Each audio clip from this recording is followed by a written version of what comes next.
Chaos. Jadi gini, sebelum kita masuk ke topik itu, kalau dari kami ya, saya tekankan kepada mereka, kepada kader-kader khususnya HMI Komisariat Dakwah, kita berorganisasi itu mau organisasinya apapun, jangan pernah fanatik.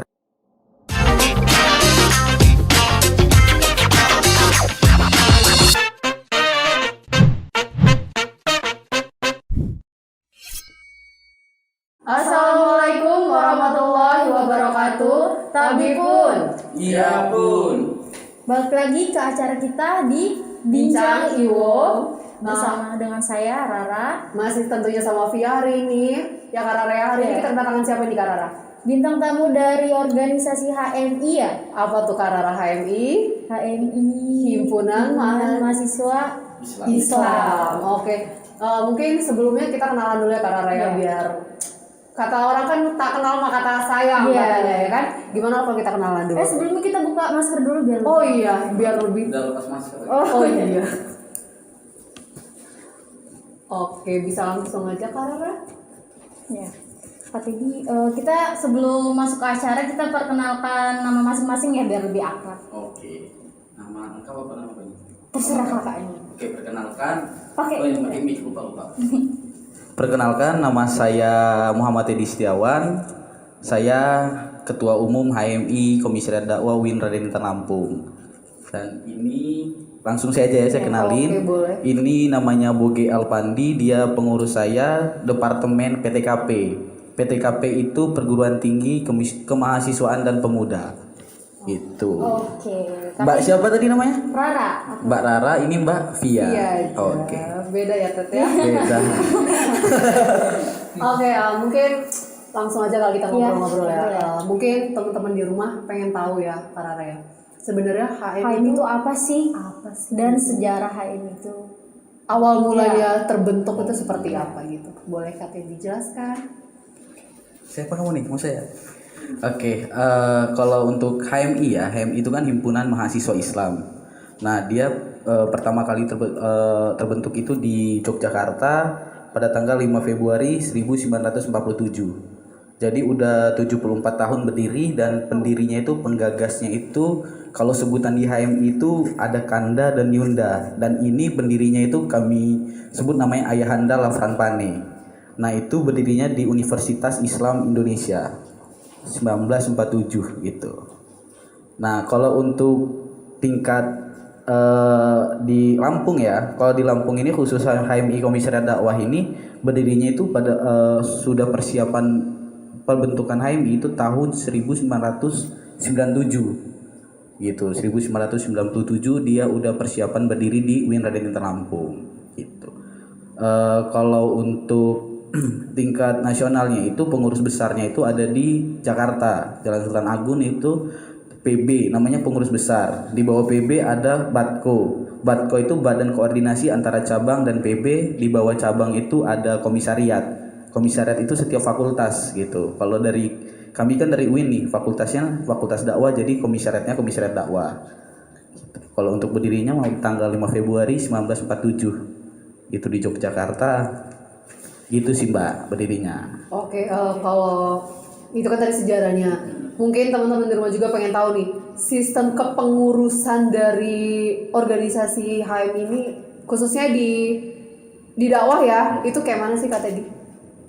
Kalau untuk di dakwah ya, kalau untuk di dakwah itu, kalau untuk sistem pengurusan itu setiap, kalau di konstitusi kan di HMI itu ada anggaran dasar dan anggaran rumah tangga. Oke. Nah itu sebutannya konstitusi. Dia waktu pengurusan itu 1 tahun, paling lama 1 tahun 6 bulan, dan dipilih oleh kader HMI Komisariat Dakwah khususnya. Dia jadinya 1 orang milih 1 gitu. Nah untuk kepengurusan itu di HMI Komisariat Dakwah itu kalau untuk struktural ya, struktural itu ada ketua umum, sekretaris umum, bendahara umum. Kita nggak ada wakil ketua umum. Itu ketua umum, sekretaris umum, bendahara umum, dan ada bidang-bidang. Nah kalau untuk bidangnya di HMI Komisariat Dakwah itu ada bidang PTKP tadi, Perguruan Tinggi Kemahasiswaan dan Pemuda, ada bidang P3A. P3A itu khusus untuk pembinaan anggota. Gitu. Udahnya ada KPP, Kewirausahaan dan Pengembangan Profesi, udahnya itu kalau untuk sekarang, sebelumnya itu 2020 ke bawah itu belum ada bidang IT. Hari ini di HMI Komisariat Dakwah ada informasi dan teknologi, udahnya itu ada bidang HAPU, hubungan alumni dan pemberdayaan umat, dan bidang seniora, seni dan olahraga, PP. Bidang PP itu kalau di HMI Komisariat Dakwah karena ada lembaga tersendiri, nama sebutannya itu Kohati. Kohati itu khusus perempuan. Jadi sebutannya pemberdayaan perempuan. Jadi dia ada ketua umumnya juga, ada pengurus sendiri juga, ketua umum, sekum, bendum gitu. Tapi tetap lingkupnya masih strukturalnya, garis koordinasinya ke pengurus HMI gitu. Walaupun dia bidang tersendiri. Nah, gitu sih kalau untuk strukturalnya. Oke, kalau sistem pemilihan kali ya, sistem pemilihan dari struktur yang udah disebutin sama Kak tadi itu, sistem pemilihan itu bagaimana Kak? Ataukah dipilih dari mahasiswa itu sendiri atau dari anggota organisasi itu aja Kak yang memilihnya gitu Kak? Kalau untuk di HMI ya, kalau tingkat komisariat itu namanya ada RAK, Rapat Anggota Komisariat. Kalau istilah di organisasi lain itu musyawarah besar lah, MUBES. Nah dia itu dipilih langsung dari kader-kader HMI, langsung dipilih yang terdaftar di database HMI Komisariat Dakwah. Tapi kan itu kalau untuk di HMI itu pemilihan itu paling terakhir gitu. Jadi masih ada sebelum itu kan ada musyawarah mufakat. Kalau misalkan memang tidak ada musyawarah mufakatnya, ada lobby itu sebutannya ya negosiasi lah gitu. Negosiasi dengan kedewasaan segala macam. Kalau memang tidak ketemu ya jalan terakhir itu voting, sebutnya voting, pemilihan langsung one man one vote. One man one vote itu kayak teman-teman Mbak Via sama Mbak Raranya itu kayak milih presiden gitu, langsung nyoblos satu gitu ya. Kenapa pemilihan itu dilakukannya di tahap yang akhir? Kenapa nggak di awal memang sudah harus ada pemilihan gitu? Karena kan gini, HMI kan sistemnya organisasi yang bergerak di bidang perkaderan gitu kan. Nah penunjangnya kalau kita berpikirnya kalau untuk voting milihnya itu di awal, jadi nggak etis gitu kalau langsung ada pemilihan. Nah lebih baik ada pemilihan, ada musyawarah dulu kan, mufakat dulu. Jadi kalau kita udah langsung ke pemilihan, jadi nggak enak aja melihatnya. Jadi harus ada musyawarah mufakat gitu supaya apa? Supaya semua kader ini jadi kan bukan hanya seseorang aja, tujuan satu orang dua orang, tapi kan kedepannya itu untuk gimana caranya kedepannya buat ngembangin potensi yang ada di komisariat gitu. Jadi musyawarah mufakat dulu, jadi lebih banyak nimbangin saran dari orang lain gitu. Kalau memang itu tidak ketemu ya baru kita bisa ada lobby, baru ada pemilihan gitu. Gak etis aja kalau pemilihan dulu, karena kan organisasi gitu kan. Kita kalau berbicara organisasi berarti kita harus bicara independensinya. Kalau kita memang harus memilih langsung, menurut saya dan di konstitusi juga tidak ada gitu. Di konstitusi kan alurnya itu musyawarah, lobby dan pemilihan langsung gitu. Kita secara tidak langsung harus mengikuti anggaran dasar dan anggaran rumah tangga. Kayak kita sebagai warga negara yang baik harus ngikutin Undang-Undang Dasar 1945 gitu Mbak Via. Oke.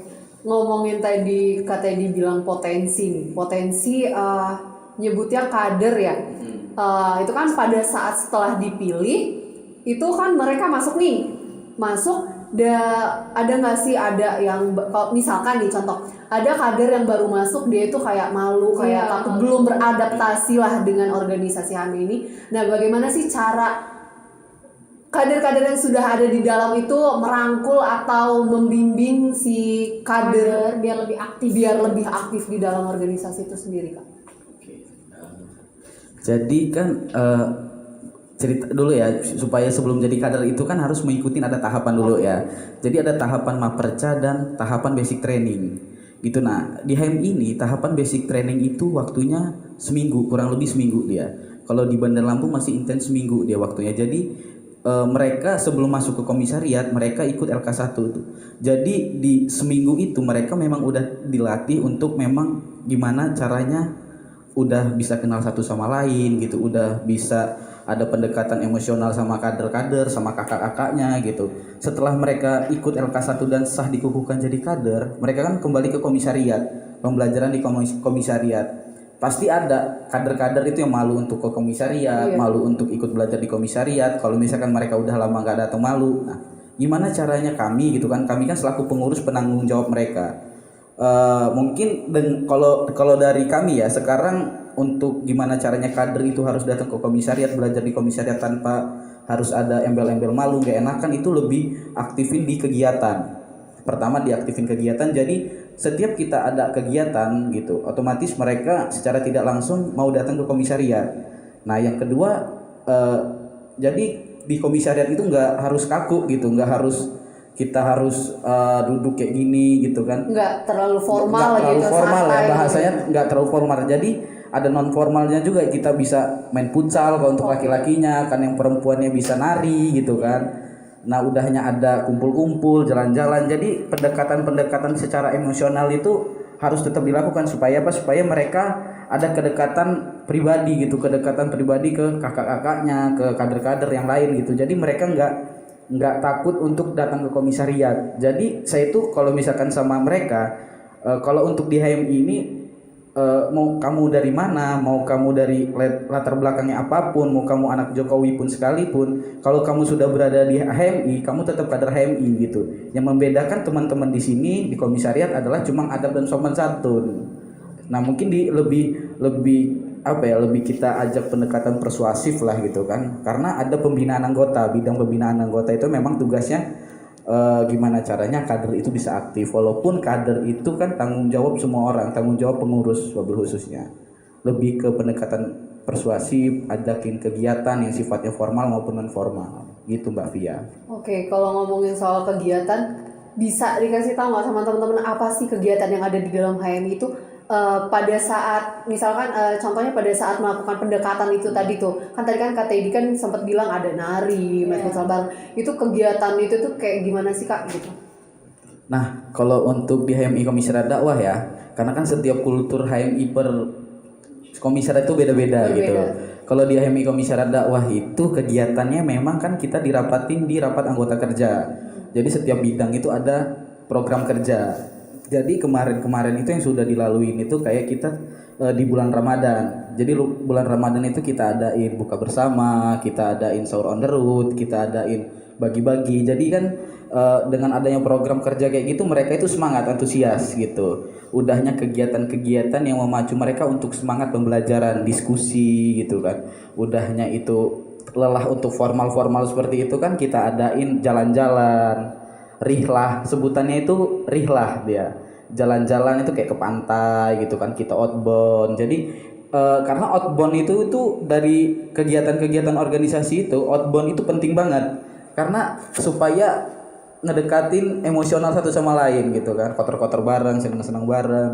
Nah kemarin-kemarin kalau untuk program kerja ini ya dari HMI Komisariat Dakwah itu ngadain seminar entrepreneur. Itu ngadain seminar entrepreneur yang sifatnya offline gitu kan.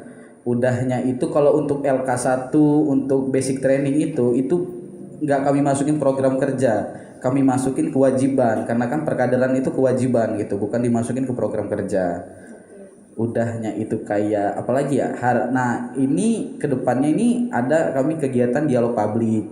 Nah dialog publik itu ya tentang sebenarnya pemuda gitu kan, kita nyambut pemuda ngadain kegiatan, tapi mungkin waktunya kemarin kami baru LK1 jadi tabrakan, kami mundur di bulan ini untuk mengadakan dialog publik gitu. Kegiatan-kegiatan kayak gitu yang buat memicu mereka sih untuk datang ke komisariat gitu. Oke, dialog publik yang tadi kan kata dibilang itu kan bisa dibilang buat sunnya ya Kak ya. Yeah. Itu ngapain Kak? Isi dari dialog publik itu ngapain, kegiatan itu tuh ngapain, seperti apa gitu Kak? Nah kalau untuk kegiatan dialog publik itu kayak seminar kebangsaan sih contohnya. Kita dialog publik itu kemarin itu temanya itu kan peran mahasiswa sebagai generasi emas, generasi emas untuk menyambut revolusi industri 4.0.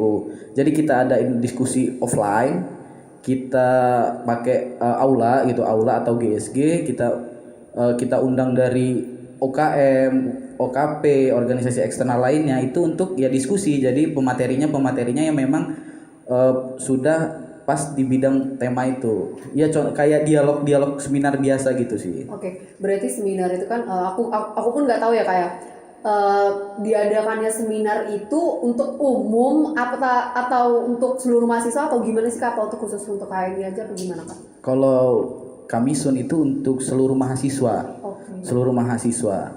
kegiatan itu seluruh mahasiswa karena kan ini bentuk kepedulian HMI terhadap mahasiswa yang berperan hari ini dan akan datang gitu. Jadi bentuk kepedulian kami aksinya ya salah satunya mengadakan dialog publik, ruang silaturahmi lah, supaya kedepannya kan timbul gagasan, timbul konsep untuk mahasiswa itu kedepannya sudah selesai kerja, sudah selesai kuliah, tahu mereka jalannya mau kemana dan peran mereka hari ini sebagai mahasiswa apa sih gitu. Jadi disitulah yang memang kami aksikan, kami adakan supaya untuk yang satu forum silaturahmi, yang satunya untuk memang ya belajar bareng, sharing bareng gitu. Nah, ada nggak sih dalam melakukan kegiatan itu ada nggak sih niat ya mungkin ada gitu ya, maksudnya kayak ada nggak sih sekaligus untuk merekrut mereka untuk masuk ke HMI itu sendiri Kak gitu?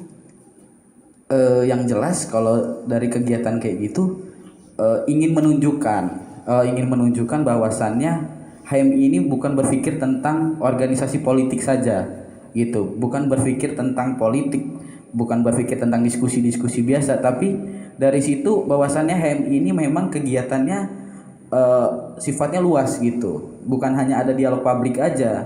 Di awal mereka masuk HMI itu mereka harus tahu gitu, mereka di HMI mau ngapain gitu. Jadi ada soft skillnya gitu. Mereka misalkan suka dengan perempuan, misalkan suka dengan tari gitu, kita adakan tari. Suka dengan nulis, kita adain tentang penulisan jurnalistik. Jadi kalau untuk merekrutmen itu kalau dari kami ya itu bonus.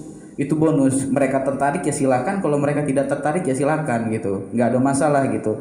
Toh misalkan kalau dari kami ya, kalau misalkan mereka ingin masuk dengan organisasi HMI, mereka harus masuk yang memang atas dasar kemauan mereka sendiri. Gitu. Karena tahapan yang memang dilalui untuk jadi kader HMI ya lumayan banyak. Ada tahapan maperca, tahapan screening yang ada sampai 5 materi. Screening itu udahnya ada tahapan LK1 seminggu gitu. Jadi prosesnya itu panjang. Jadi kalau mereka memang nggak ada niat cuma pengen ikut-ikut aja, pasti sudah digugur di tahapan itu. Kalau mereka memang benar-benar ingin masuk di HMI, mereka pasti ikut proses yang udah yang disiapkan lah oleh HMI. Jadi kalau misalkan dari kegiatan kayak itu cuma bonus. Kalau mereka tertarik ya silakan. Ya kami tidak memaksa mereka untuk masuk HMI karena itu semua karena menjalankan program kerja, kan kewajiban gitu. Oke. Tadi mungkin aku juga nggak ngerti tahapan-tahapan yang maperca itu tuh apa sih Kak sebenarnya Kak? Maksud dari itu tuh ya kan aku kan nggak tahu nih apa sih Kak tahapan itu. Iya, bisa gantian. Ketuanya capek kayaknya. Ini saya cerita awal masuk di HMI dulu Mbak. Oke, Ya? Di luar konteks itu Enggak sebenarnya. apa-apa. Saya tertarik di HMI itu pertama kali karena bendera. Bendera di kalau nggak salah daerah Tanjung Karang depan stasiun itu kan berbaris tuh bendera HMI. Saya tertarik di situ Mbak. Saya cari informasi HMI itu apa sih? Searching kan di Google, tanya-tanya sama teman yang udah ikut organisasi. Jelasin lah, HMI ini organisasi eksternal. Pun jadi kalau kamu cari di ranahnya di kampus nggak kelihatan, dia bergerak di luar gitu. Saya cari, kebetulan pas semester 1 waktu itu tahun 2019 pembukaan itu pendaftaran perekrutan anggota baru. Nah, saya daftarlah di situ, dijelasin sama panitia di situ HMI itu apa, sejarahnya segala macam, daftar. Nah, barulah tadi kalau udah selesai pendaftaran baru maperca Mbak. Maperca itu masa perkenalan calon anggota. Oke. Nah, di maperca itu kita dapat materi lah khusus di materi-materi yang ada di HMI. Selesai maperca baru kita ranahnya naik ke screening. Screening itu mengulas pembahasan materi yang di maperca itu tadi. Nah, kalau selesai screening nanti ditentuin kelulusan apa enggak. Baru kita ikut namanya LK1 tadi. Oke. Kalau kamu sendiri kenapa lebih memilih organisasi HMI dibandingkan organisasi yang lain? Sedangkan di luar HMI kan organisasi banyak dong. Nah, itu kenapa sih kamu lebih memilih HMI? Apakah ya passion kamu di sini nih, ini kamu di sini nih gitu? Kalau saya tertarik di HMI Mbak ya, karena saya baca-baca dari sejarah saya tertarik karena HMI dari dulu tetap memegang komitmen independensinya di situ. Ada ikatan dengan organisasi luar maupun partai politik lainnya. Situ yang saya suka. Oke. Berarti sejauh ini udah berapa lama berarti ikut HMI? hampir 2 tahun lah. Hampir 2 tahun. Iya. Selama hampir 2 tahun ini dengan kalau Kak Teddy ini udah menjabat sebagai ketua berapa lama Kak? Baru 8 bulan. Baru 8 bulan. Itu karena sistem pergantian itu setiap tahun ya Kak ya? Iya, setiap tahun dia. Setiap tahun pergantian pengurus. Oke, kalau kakak ini sendiri kan tadi sebagai kader nih ya, sebagai kader yang baru lah gitu. Apa sih Kak yang udah didapat selama 2 tahun ini dan apa mungkin apa pembeda ketua-ketua yang lain dengan si Kak Teddy ini gitu selama 8 bulan menjabat ini gitu? Selama saya berproses di HMI Mbak ya, tentunya awalnya saya buta dengan organisasi lah. Semenjak saya gabung di HMI, di situ selama di balik lagi pertandingan yang tadi ya LK1, saya dilatih dibina di situ. Terus yang pertama kali saya tahu mengenal itu pelatihan teknik sidang.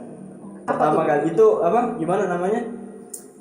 Kalau di ranahnya luar ya seperti rapat paripurna lah DPR gitu. Saya mengetahui di situ teknik sidang bagaimana, terus strategi segala macam di situ dibinanya. Terus untuk kalau TD-nya sebenarnya nggak ada perbedaan sih. Masa? Kalau apa untuk- karena di depan ketua bukan masalah itu, Mbak. Tidak ada perbedaan anak Karena setiap ketua umum itu kan memang ada Plus minusnya. Cuman yang saya kagum sama Tom Teddy ini, beliau sangat nggak disogok kan ya sebelumnya.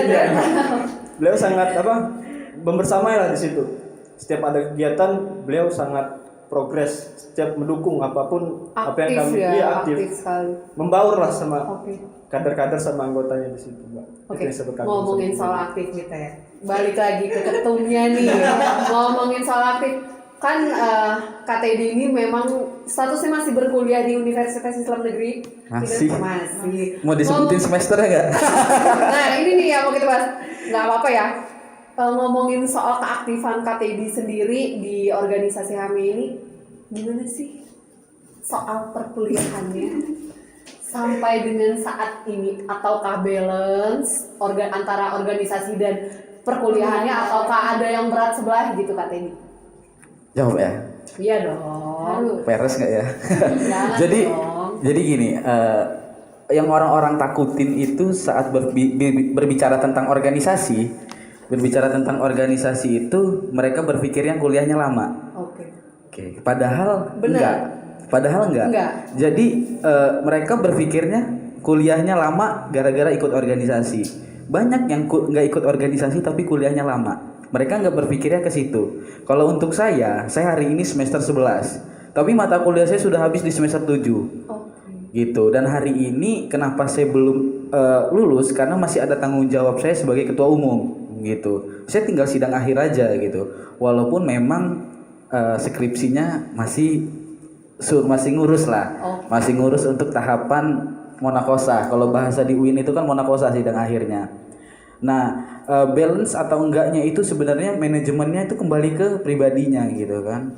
Kalau mereka memang enggak mager untuk ngurus kuliah gitu, pasti cepet juga Berarti kuliahnya. sama aja dengan Kak Teddy mager. Bukan mager, tapi Apa dong? tapi istilah cantiknya itu ada tanggung jawab yang memang harus diselesaikan lebih dahulu gitu. Walaupun memang tanggung jawab itu yang paling utama adalah selesai kuliah. Karena kan di HMI itu terbinanya insan akademis gitu. Insan akademis itu bentuknya adalah lulus di dunia perkuliahan gitu. Baik dari segi akademiknya mereka bagus gitu kan. Dan hari ini menurut saya masih balance gitu, walaupun semester saya masih 11 gitu ya. Tidak balance itu kalau saya memang di DO, tapi nauzubillah min dzalik 2 semester gitu. lagi ya kalau nggak salah. 3 semester lagi 3 gitu. semester lagi ya? Tapi insya Allah di semester sini sudah sidang gitu. Amin. Gitu. Oke. Kak Teddy ini kan sebagai ketum di HMI dakwah ya. Itu kan sistem pergantian kepengurusannya itu setahun sekali ya, dan sama aja dengan yang di cabang.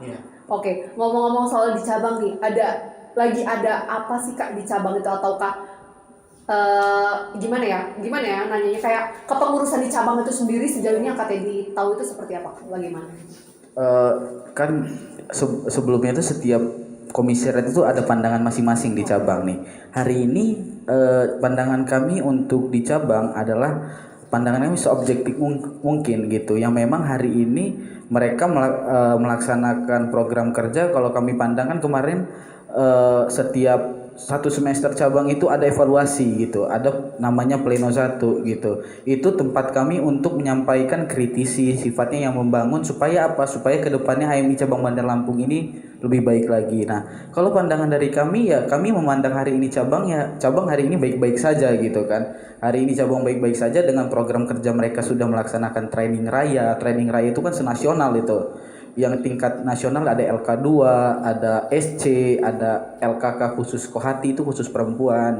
Dan secara tidak langsung dengan hari ini yang memang kondisi masih Covid gitu, kondisi masih nggak stabil kayak dulu lah. Tapi hari ini cabang masih bisa bergerak di bidang perkaderan gitu. Karena untuk urusan cabang kami mandangnya untuk menyampaikan kritisi itu di pleno 1 sebutannya. Kalau untuk masalah gimana cabang, gimana permasalahan mereka kan punya internal sendiri. Okay. Mereka punya pengurus cabang, mereka punya tataran struktural. Jadi permasalahan mereka yang harus diselesaikan yang mereka sendiri gitu. Kalau untuk kami komisariat kan kami hanya hanya pandangan saja gitu. Jadi untuk terkait kondisi hari ini di cabang itu ya cabang sendiri gitu yang punya, yang tahu bagaimana kondisi dalamnya, gimana kondisi rumahnya itu cabang itu sendiri gitu. Oke. Jadi ada gambaran nggak atau ada keinginan si KTD ingin naik ke cabang? Dan posisi KTD sekarang bisa digantikan oleh Kaboge mungkin, gitu kan? Ada atau tidak?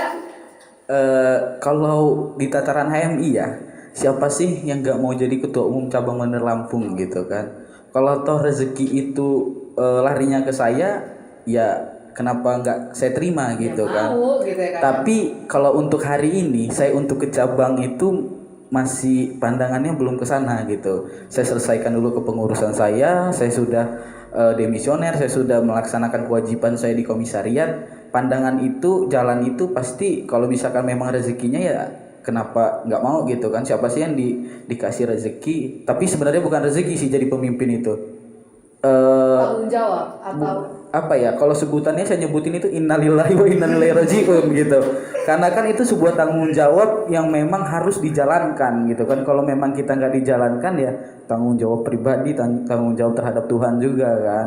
Jadi kan memang berat. Jadi untuk kedepannya ya selama itu memang saya sanggupin dan bisa ya siapa nggak mau sih jadi ketua umum cabang gitu kan. Tapi kalau untuk sekarang dan mungkin kedepannya beberapa bulan ke depan atau 1 tahun ke depan belum sih gitu. Mungkin pertanyaan terakhir dari aku dan Kak Rara nih, katanya agak sedikit keluar dari obrolan ya mungkin ya. Gak apa-apa. Kan sekarang mungkin aku juga kan di UIN ya kebetulan. Ada kasus-kasus yang mungkin teman-teman di rumah juga udah tahu nih. Ada kasus yang kayak kenapa sih antar KTD kan sebagai ketum nih pasti kan bisa melihat kenapa sih Kak adanya kasus kayak antar organisasi itu cekcok, bentrok itu kenapa Kak? Chaos. Jadi gini, sebelum kita masuk ke topik itu, kalau dari kami ya, saya tekankan kepada mereka, kepada kader-kader khususnya HMI Komisariat Dakwah, kita berorganisasi itu mau organisasinya apapun, jangan pernah fanatik terhadap organisasi itu gitu. Kita di organisasi itu kedepannya itu pasti ketemu lingkup organisasi lain. Dan hari ini kenapa di UIN itu kulturnya ya katakan organisasi HMI dan organisasi lainnya sering ada bentrokan di sebuah momentum. Contoh momentum pemilihan raya atau momentum yang lain yang melibatkan eksistensi organisasi eksternal gitu. Kalau menurut saya itu dari yang memang individu mereka gitu kan. Karena saya pernah bilang ke mereka, kalau misalkan memang ada keributan atau ada gesekan antara organisasi, jangan pernah salahkan organisasinya gitu kan, tapi salahkan orang-orang individu yang terlibat di dalam organisasi itu. Itu bentuk egosentris mereka terhadap diri mereka dan organisasi mereka gitu. Organisasinya ya, itu kayak egoisnya, fanatiknya, makanya bisa jadi ribut. Kan manusia itu sifatnya nggak mau kalah sih. Betul. Nah, kalau kita bisa turunin ego itu, nggak akan terjadi keributan itu. Akan tetapi kan ada oknum-oknum yang memang organisasi gue paling bener nih, organisasi lu Pengen salah di depan, gitu. pengen menang. Iya, dipandang orang organisasi gue paling bagus. Nah itu yang buat keributan, buat kesalahpahaman, ngebuat bentrok gitu kan. Yang model-model seperti itu yang memang memicu untuk keributan. Kalau misalkan antara anggota-anggota organisasi itu berpikirnya, oke, permasalahan ini bisa kita obrolin, permasalahan ini bisa kita turunin ego gitu. Mungkin gak ada keributan kayak gitu. Tapi namanya juga manusia ya, suka hilap, suka hilap. Jadi kalau udah berlebihan, udah punya ego sendiri gitu kan, punya organisasi gue paling benar dan teman-teman gue paling benar, ya mau nggak mau di situ pasti ada keributan dong. Jadi ego yang berbicara tentang musyawarah mufakat nggak ada gitu kan. Jadi disitulah bisa munculnya memicu keributan itu. Eksistensi sih kebesaran sebuah organisasi gitu kan, membela organisasinya. Walaupun saya katakan maupun itu HMI maupun itu organisasi lain itu ribut di satu, misalkan contohnya UIN, ya saya katakan orang-orang itu salah gitu kan. Karena kalau udah ribut, yang kalah masuk rumah sakit, yang menang masuk penjara, ya udah sama-sama salah gitu kan. Makanya ego mereka yang buat mereka untuk ribut itu. Kalau dari pribadi kami, mungkin dari saya ya, kalau dari saya tidak pernah ribut dengan organisasi lain gitu. Banyak teman-teman saya organisasi lain gitu, tapi hari ini ya tetap aja berjalan karena kita berpikirnya ke depan. Kita nggak berbicara kita jadi mahasiswa terus gitu, kita nggak berbicara jadi kader HMI terus, kita harus berbicara gimana kita sudah menjadi alumni HMI gitu kan. Karena kedepannya kita sebagai manusia ya, makhluk sosial yang mana membutuhkan orang lain gitu. Jadi nggak harus bentrok, nggak harus gondok-gondokan, jadi ya lebih kita nurunin ego kita gitu kan. Walaupun misalkan ada ribut ya itu hilap, namanya manusia. Oke, terakhir nih Kak, tadi mungkin ada pesan singkat untuk mahasiswa di luar sana yang sedang berorganisasi atau untuk kader-kader HMI di luar sana, ada nggak sih Kak pesan singkatnya dari ketumnya sendiri langsung nih? Oke, kalau dari saya ya, dari teman-teman HMI Komisariat Dakwah, untuk kader-kader HMI itu khususnya ya dan mahasiswa gitu, hari ini adalah momentumnya COVID gitu, momentumnya dunia sedang tidak baik-baik saja gitu kan, kuliah online segala macam. Nah hari ini momentum yang memang bisa dimanfaatkan mahasiswa gitu kan, karena bedanya mahasiswa yang nggak ikut berorganisasi sama mahasiswa yang ikut organisasi. Contohnya gini, mahasiswa yang nggak ikut organisasi mereka kuliah ke kosan gitu, yang ikut organisasi kuliah misalkan ke sekretariat, rapat, diskusi gitu, waktunya sama balance gitu, waktunya sama-sama berjalan gitu. Toh kalau teman-teman yang gak ikut organisasi adalah pilihan mereka, tapi coba berpikir ke depannya gitu. Kita bicara tentang manusia. Dari kata saya tadi, manusia adalah makhluk sosial, mahasiswa pun makhluk sosial. Yang mana berorganisasi itu yang kita cari adalah pertemanannya. Kita cari circle baru, ilmu baru. Jadi ke depannya kita sesudah menjadi mahasiswa adalah tidak kaget lagi. Jadi berorganisasi itu melatih mental kita. Jadi meninggalkan romantisme, tidak menjadi yang menjadi mahasiswa biasa-biasa aja. Jadi meninggalkan romantisme itu dan masuk ke zona tidak nyaman. Berorganisasi itu zona tidak nyaman gitu, karena dia harus melatih mental gitu, capek berpikir, capek materi maupun material ya. Jadi buat pesan buat mahasiswa, manfaatkan waktu itu sebaik mungkin, lakukan selagi bisa, dan kedepannya jadilah mahasiswa yang punya peranan andil di masyarakat gitu aja sih. Oke, mungkin hari ini kita ngobrolnya cukup sampai situ aja kali ya Karara ya. Ini sekaligus pribadi aku dan Karara menambah ilmu tentang keorganisasian khususnya buat HMI ini yang tadinya kita nggak tahu jadi tahu, dan apa sih isi di dalam HMI itu sendiri gitu kan. Kalau gitu thank you Kak. Oke, sama-sama, terima kasih udah mau mampir banyak. ke Bincang Iwo hari ini. Saya malah terima kasih udah diundang, luar biasa. Sama-sama makasih ya kalau gitu. Iya. Mungkin nextnya kita bisa sharing lagi ya bareng-bareng. Oke, semoga HMI kedepannya makin keren pokoknya. Amin, amin. Oke, mungkin teman-teman itu aja ngobrol-ngobrol kita hari ini sama kakak-kakak dari HMI ya Karara ya. Oke, kalau gitu kita akhirin aja kali ya Karara. Oke, aku pamit Via Aku Rara pamit. dan kakak-kakak dari HMI pamit. Assalamualaikum.